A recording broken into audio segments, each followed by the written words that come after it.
If you'd like, we can ask a few. Mr. President, it's been reported that you recently spoke with Prime Minister Netanyahu, maybe as recently as yesterday.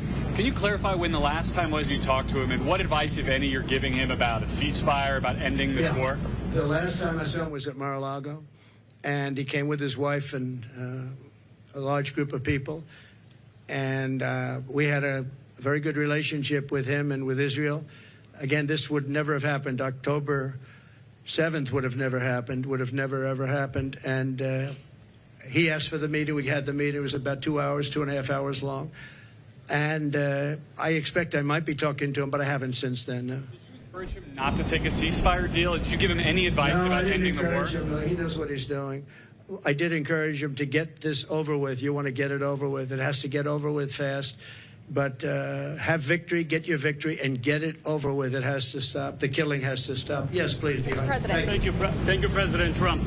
You've spoken very passionately about how God saved your life. And I'm wondering, have you put much thought into why God saved your life? As in, for what purpose has he been shielding and protecting you? So, I don't know if you heard the question. You've spoken about God saving your life. That I've spoken passionately about it. And something happened because that was a miracle. I never looked that way. The audience was massive and it was in front of me. I never have that particular graph. That was a graph on, as you all know now, that it's very, I think everyone knows it very well, but it showed the great numbers on illegal immigration. It was the lowest point we've ever had. And it was one that I use less than 20% of the time. It's always at the end of the speech, not at the beginning of the speech. And it's always on the left side, not the right side. And yet, for some reason, I called it. It's not on a teleprompter. I do things largely without a teleprompter, frankly, because it's hard to hold an audience if you're going to go for an hour and a half or 2 hours reading a script. And I just talked about it, and I moved to my right, turned sharply to my right, ping. And if I didn't do that, I'm not here with you. So, yeah, God has something to do with it. It's a miracle, and God had something to do with it. And maybe it's we want to save the world. This world is going down. This world is going down. So it could be. But I believe that. I believe that my sons are very good shooters. They're like scratch golfers, better, relatively speaking, with shooters, great shooters. And Eric and Don both told me from 130 yards. I said, well, that's pretty far away, isn't it? They said, no, that's like a 1-foot putt with, weapons like the one being used. Plus, he was a good shooter. This guy was a good shooter. He went to the range and shot a lot, and he was supposed to be a pretty good shooter. They said a bad shooter would hit the target almost 100% of the time. So something happened. And I have to say the Secret Service sniper did an amazing job. He had 5 seconds to find the target and hit the target, and he hit the target within, think of this, 5 seconds. And he was much further away because he was over here, and this other person was over there. So you have to give credit. And I have to also say about the Secret Service, when I was hit, I knew it because when I touched, there was blood pouring all over my hand. I said, I guess I know what that is. And I was going down for protection. And they were screaming, get down, get down. There was bullets. And those Secret Service guys were, and person Kate, they were on top of me in a matter of, I think, 3 seconds. It was time dead. And bullets were coming out. I would hear the bullet. I didn't realize you could hear it, but now I know very well. Those bullets were going right over my head. They were there and very brave. There was nobody that said, I'm not going to be going there. They just, they were there very quickly, and they were very brave. There were mistakes made, obviously. He shouldn't have been up there. The roof should have been taken care of, and there were mistakes made. There's no question about it. But there was a lot of bravery also. We have to remember that. Okay, thank you very much. Brian? Thank you. I want to talk about credit card debt for just a second. You've got all these items. It's a record. It's a record. Credit 48% up. And many families going into debt just to pay for groceries. Yeah. What's your message to Americans right now that you can make America affordable again? Well, I would say my message to them. So he said, credit card debt is at the all-time high. It's never been like this. What's your message to America? How are we going to solve that, and what will they do? You know what I think they should do? They should, on November 5th or sooner, if it's early voting, which largely it is, which is ridiculous. We should have one-day voting, paper ballots. We should have voter ID, and we should have proof of citizenship, because people are voting and people are going on now without citizenship. But we should do it, and maybe we'll be able to get that done, too. It's one of the things I want to do. But my message to them would be very simple. Vote for Trump, and we're going to fix the problem. We're going to get it fixed. We'll get it fixed. Follow-up question, yes, if I could. Kamala's been promising on day one, I'll do this. And for basically 4 years, she's promised this day one. Yeah. What will you do on day one to turn this country around? So she is saying when she gets in, she's in now. And especially with Biden, because, I mean, he's not in the best of shape. But you know what? She's in there now. She can do anything she wants. And she's still saying, if you elect me, I'll do this, I'll do... Why didn't she do it? Here's my one question. It's the easiest question, because she complains about everything. Why didn't she do it? That's all I ask. On day one, we're going to drill, baby, drill, and we're going to close the border, and we're going to let people come in, but they're going to come in legally. They're going to come into our country legally. But on day one, we're going to do many things. You know, I can do a lot of things at one time. But the question's often is, what's the first thing you're going to do? I would say we have a tie. We're going to close the border. We're going to stop the millions of people coming in, and we're going to take all of the criminals that have come in, and we know every one of them. I know. And the local police know better than anybody else. They're going to work with us. I've spoken to a lot of the sheriffs, every police, virtually every law enforcement group in America has endorsed Trump. I don't think anybody's endorsed Kamala. Not one. I don't think anybody's endorsed them. And you know that better than anybody. In Florida, all over California, they've endorsed me. We have the relationship I have with law enforcement. And these are great people, and people that we have to really cherish and respect and let them do their job and protect them. And you'll always have a bad apple in everything. You have bad apples as reporters. That I can tell you many. I'd say about 80%. But you're always going to have bad apples. But you have very, very few when you look at it. Very, very few. You have to let them do their job. You have to protect them. But basically, we're going to drill, baby, drill. We're going to get the energy prices down almost immediately, and we're going to close the border, and we're going to get the crooked ones out, the bad ones out, and we're going to let a lot of people come in, because we need more people, especially with AI coming and all of the different things, and the farmers need, everybody needs. But we're going to make sure that they're not murderers, killers, drug dealers, and the kind of people that we have largely coming in right now. Okay? Mr. President.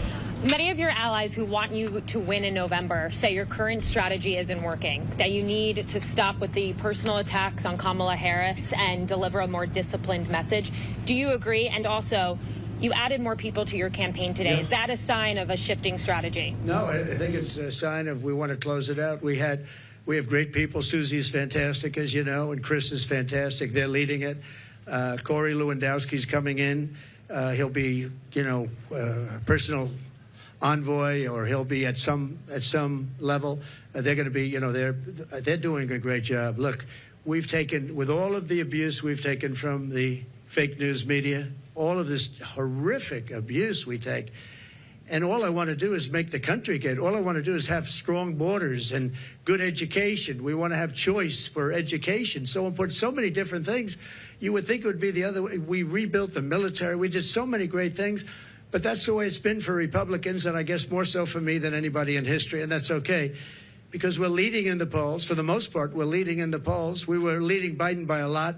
We're leading now, but I think when she's exposed, I think we're going to beat her by a lot more than we would have beaten Biden by, because he had a little group of people that have been voting for him for a long time. She doesn't have that. People don't know who she is. As far as the personal attacks, because of what she's done to the country. I'm very angry at her that she'd weaponized the justice system against me and other people. Very angry at her. I think I'm entitled to personal attacks. I don't have a lot of respect for her. I don't have a lot of respect for her intelligence, and I think she'll be a terrible president. And I think it's very important that we win. And whether the personal attacks are good, bad, I mean, she certainly attacks me personally. She actually called me weird. He's weird. It was just a soundbite.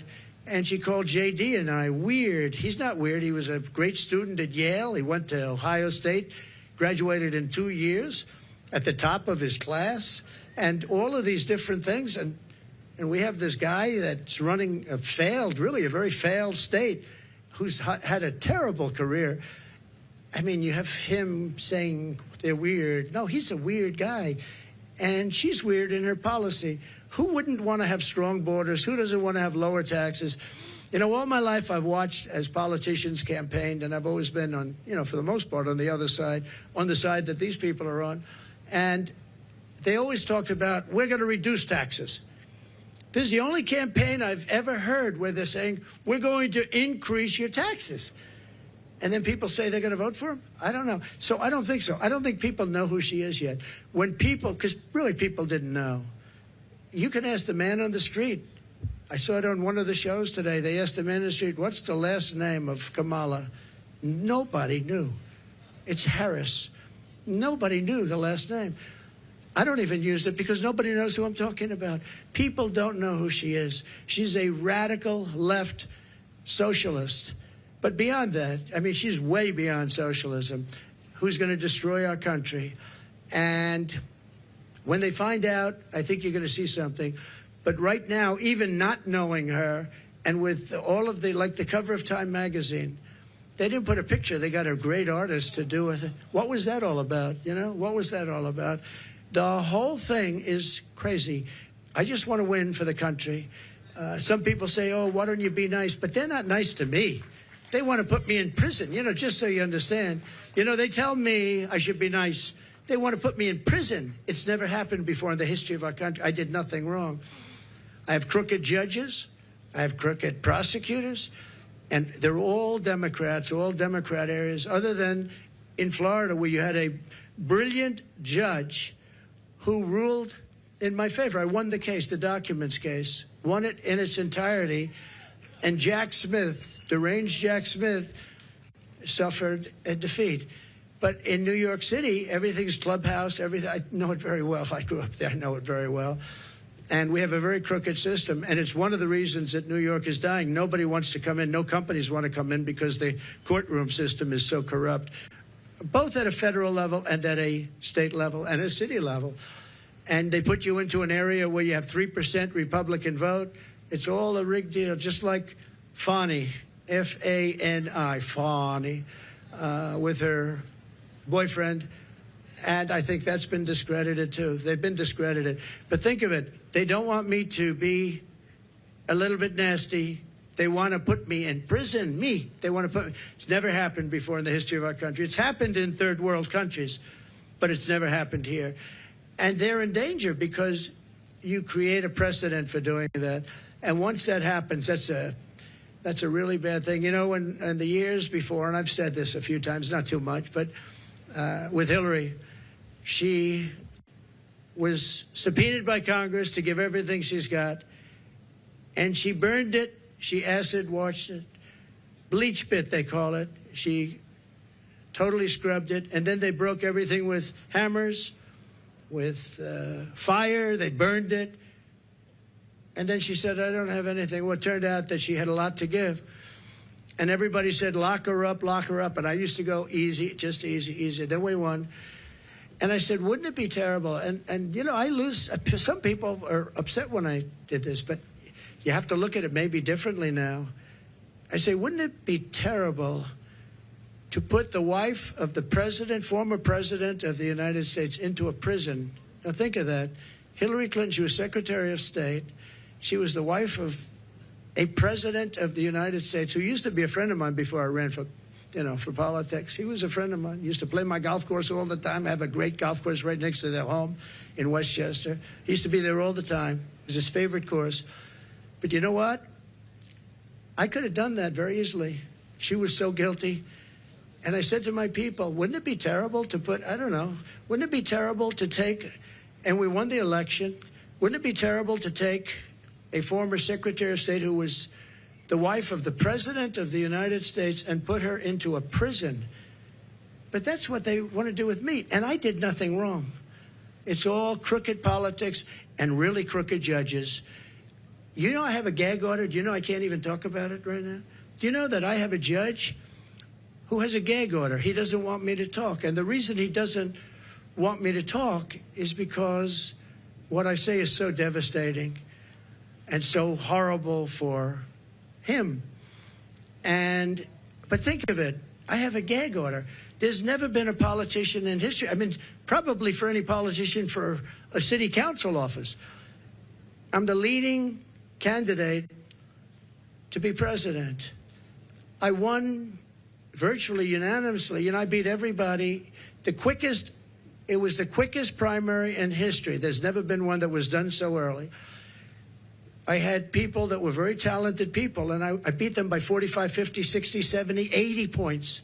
There was never a close race. Nobody was even close. Good talent. They weren't close. And I'm running against the Democrats. So it's a two-party system, whether we like it or not. Republican, I'm the Republican, and I'm leading. But let's say I'm tied, but I'm leading. I believe I'm leading by a lot more than people think, and I believe we'll be leading by a lot more.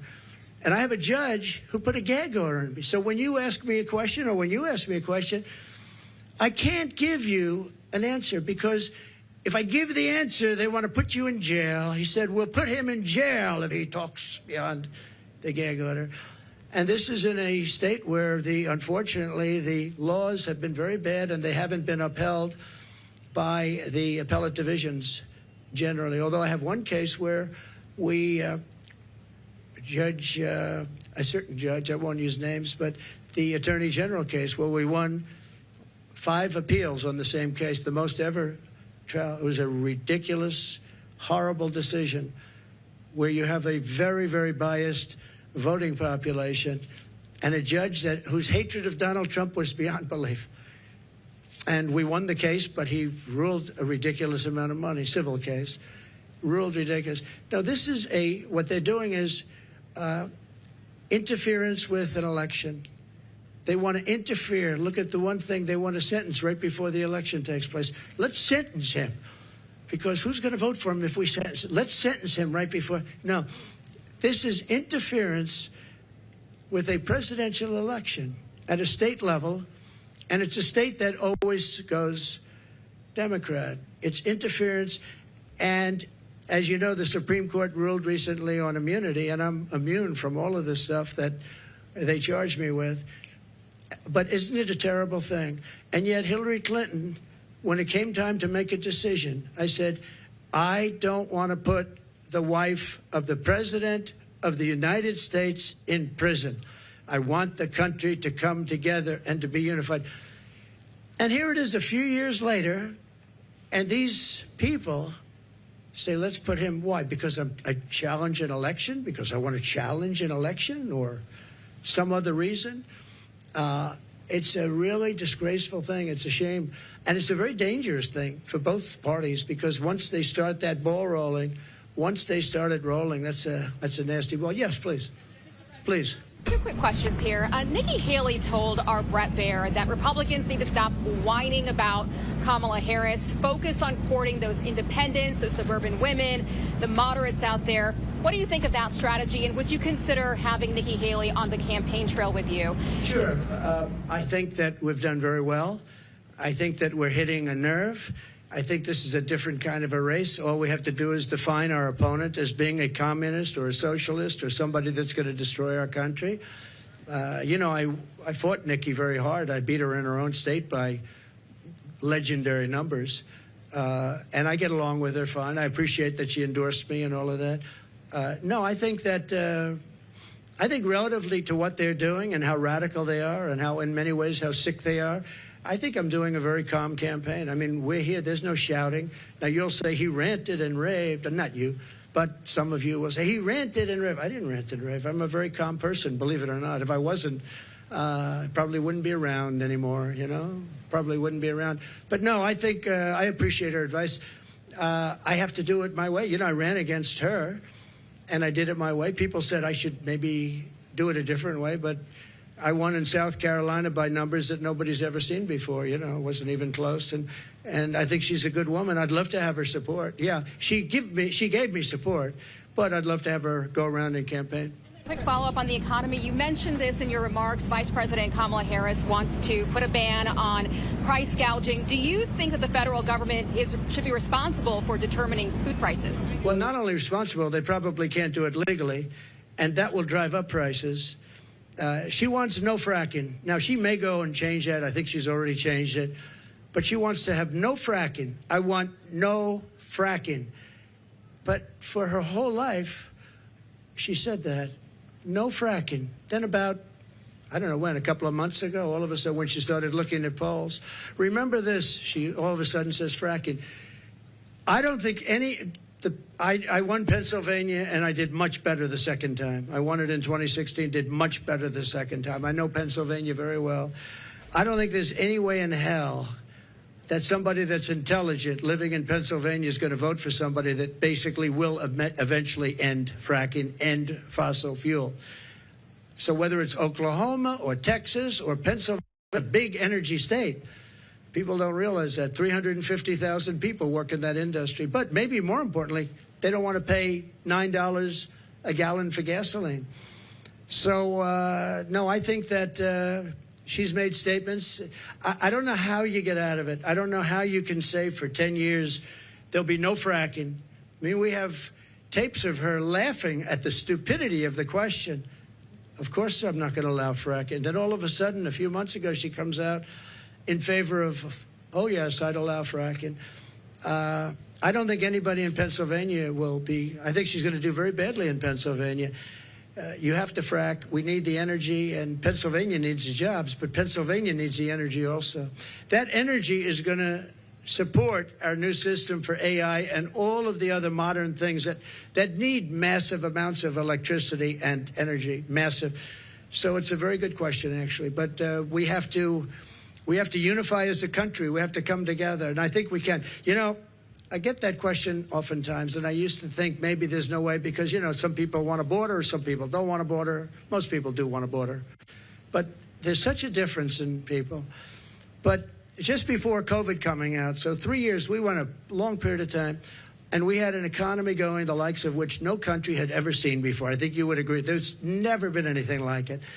And people were coming together. People were calling me I would call them radical left, but I would say very liberal people, very progressive people. They came to me. We would like to get together. In fact, we worked out criminal justice reform. I was the only one that could have done that. I won criminal justice reform, and I got that for black leaders that came to see me. Criminal justice reform. Obama couldn't do it.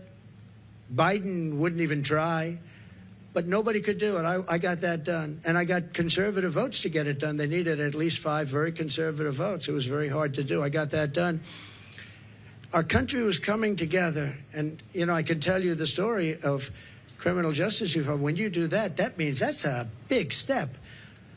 But I was seeing people that were not seeable, that I wouldn't want to see them and they wouldn't want to see me. And all of a sudden, I was having lunch with people that, if I told you who they were, you wouldn't even believe it. Our country was coming together. Success was bringing our country together. And it can be done. Success will bring our country together again.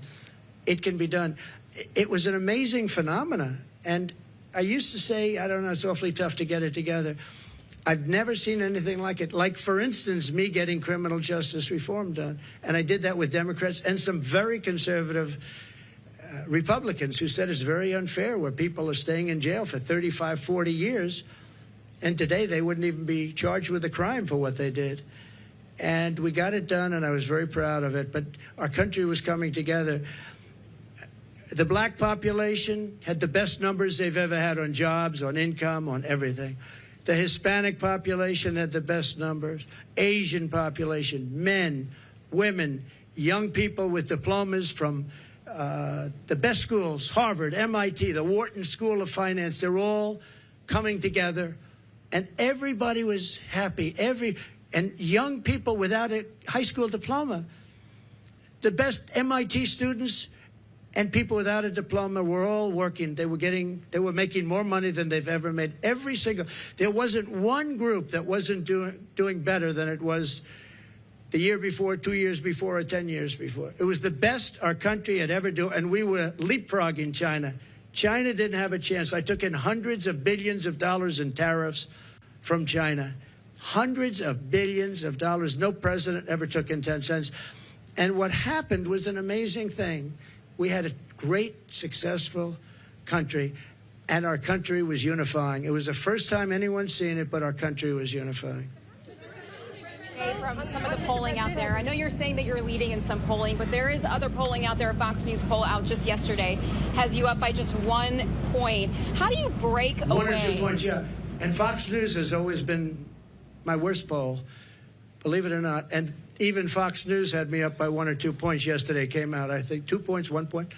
I also think, you know, I tend to poll low. In some cases, really low. You know, in 2016, I was polling low, because people didn't want to say who they're voting for. I don't know if that's supposed to be a good thing or a bad thing, but it is what it is. And we did very well in 2016, and we did much better in 2020, much better, but bad things happened. Through COVID, very bad things happened, so we're not happy about that. Yes, I've seen you around a little bit, so go ahead, please. Mr. President, thank you for doing Thank you very much. Thank you. So you talked about how COVID from China was a fence too far. What's your plan for holding China accountable if you get reelected? Well, I want to get along with China. I had a great relationship with President Xi. We made a fantastic trade deal, $50 billion of farm products and manufacturing products they had to buy here, and they were adhering to it. They don't adhere to it anymore because they don't respect Harris or Biden. But as you know, we signed a trade deal with China, and it was actually better than even the USMCA. It was a great trade deal. China had to buy $50 billion, not $15 billion, not anything else, $50 billion. And it was a great trade deal. I think that that's one of the underrated things. I think we'll have a great relationship with China. I hope we're going to have a great relationship. But it's got to be a fair relationship. China was taking advantage of the country for years, but so was every other country, in all fairness to China. Every single country was taking advantage of the United States. I can't think of one country where we were doing better than them. Japan was taking, Abe was my dear friend, one of the great men, great leader. But all of these countries were, I used to say, who signs these agreements? It's amazing that we economically survived, because we had such bad negotiators, or people were getting paid off. I actually looked at some deals. I'd say nobody could be so stupid to sign a deal that's so one-sided. Whoever made this deal has been paid off. And then I'd look into it a little bit, and all of a sudden he's working as an agent for that country 3 years later, 5 years later. Now, we changed a lot of those deals. South Korea, we changed the South Korea deal. We made it from a horrible deal to a good deal. I changed the Japan deal. But I made a great deal with China. They had to buy $50 billion worth. They never bought anything like that. In fact, it was a misunderstanding. When I said the people were negotiating, what number are we talking about? They said 15. I thought they said 50. So when they came back to me, they said, sir, we're all set to get it going. I said, good, what's the number? 15. I said, you told me 50. Why are we going down to 15? They said, no, we said 15. I said, you told me 50. Actually, I heard them wrong. They said 15, but I heard them wrong. So I said, go back and get 50. And we got 50 instead of 15. And it was great. You know, I really think that we can have a great relationship with China. We can have a great relationship with a lot of countries that right now. One of the things with China, I know as much as any country, but all of the countries, the one thing is they have to respect you. If they don't respect you, and you know, I was very tough in countries like Japan, and yet Abe, who was a great man, assassinated, horribly assassinated. He was a great man. He was a great leader. But I believe, and I was very tough on him. I was very tough on Russia. Russia, I was probably the toughest. I ended Nord Stream 2. I ended the biggest deal they've ever done, the biggest pipeline in the world, the biggest. All of Europe was going to be supplied by Russia. And I ended the deal. It was dead. And then Biden comes in and approves it. And they say, oh, I was nice to Russia. No, Putin actually said to me one time, you know, if you're supposed to be, like, friendly with me, I would hate like hell for you to be angry at me because you are brutal. Think of it.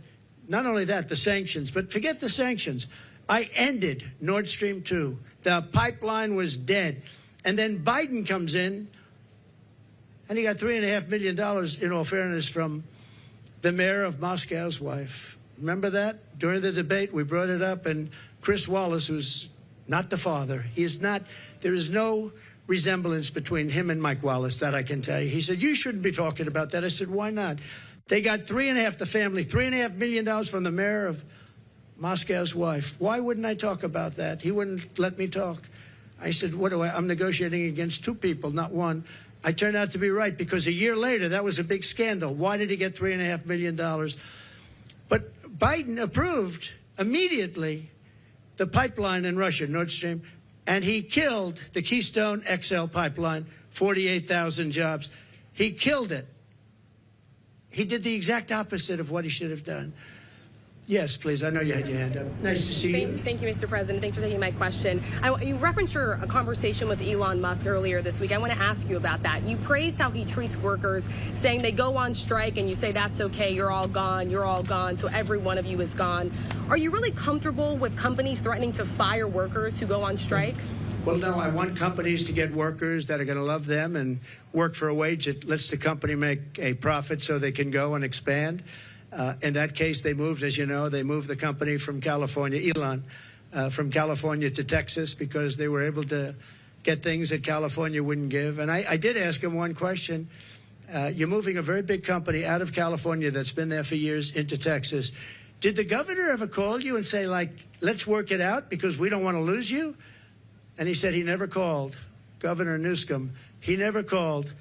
And you would have thought, if I were governor of California and if Elon or anybody else, they have oil companies leaving, I would be calling.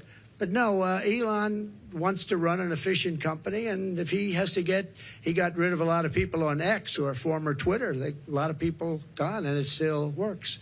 It still works. So you got to run the company productively, and there are going to be a lot of jobs around. I want it so that a person doesn't get lucky and find a job. I want a person that can look for 10 jobs, and all 10 companies want them, and you negotiate much more than you'd get by doing what you just suggested. So, you know, he's a strong man. He's a strong guy. He's a brilliant guy. And he wants to get the best he can, and he wants to get the best workers. He pays a lot of money to a lot of his workers. It's, to a certain extent, supply and demand. But ultimately, that's what's going to lead to a great country. So. To follow up on that really quickly, because some people took that as you saying that you would be comfortable with companies threatening to fire workers. Sean O'Brien, who spoke at the Republican National Convention, saying that firing workers who are wanting to organize or striking is economic terrorism. So just to be clear, that's something that you are not comfortable with? Yeah, they weren't organizing against Elon. He let them go because he was having a lot of problems in California. They were making it impossible for him. In California, what they were doing with the taxes and everything were making it impossible for him. And Sean O'Brien's a great guy from the Teamsters you're talking. Yeah, Sean is great. I think Sean would understand it better than anybody. Don't forget, the unions are really threatened by what's coming in, by these millions and millions of people coming in. Sean O'Brien understands that. The black population is absolutely threatened. The Hispanic population is absolutely threatened. Because these people are coming in, they're going to take their jobs. They're going to make it very, very hard. What's happened in our country is very dangerous, very bad thing. One more on the economy, sir, because Governor Tim Walz is out on the campaign trail today, and he's been saying that he believes that you want things to get worse so that you can campaign on it, that you're rooting for failure. What's your response to that? I wish I didn't have to do this. If our country were run by Democrats and it was run beautifully, where we were really being productive and everything else, I would have never done this.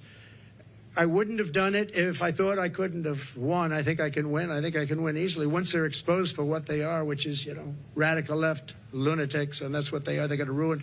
She's going to ruin our country. Going to ruin our country. And I just hope the people of our country, and I believe they are because I see it already happening, but I hope they are able to think for themselves, because if they think for themselves, if they look at the destruction that's going to be caused by Kamala and this person from out of nowhere, he came out of nowhere, a state that I love that state, but a state that's doing so poorly, where he's the one that signed in tampons in boys' bathrooms. He signed a bill that boys' bathrooms, all boys' bathrooms in Minnesota will have tampons. And what's going on? What's wrong with us? What's wrong with us as a country? So no, I would, if we had somebody doing a phenomenal job, I would be extremely happy. What I want to do is I want to see, even the last few months, I hope the country does really well, even though it would make it probably a little bit harder to win. I hope the country does really well. It's country first. I want our country to do great. If they were great leaders, I would be the first to say they're doing a fantastic job. Thank you all very much. I appreciate it. Thank you. Thank you very much. Thank you. Thank you. Thank you very much.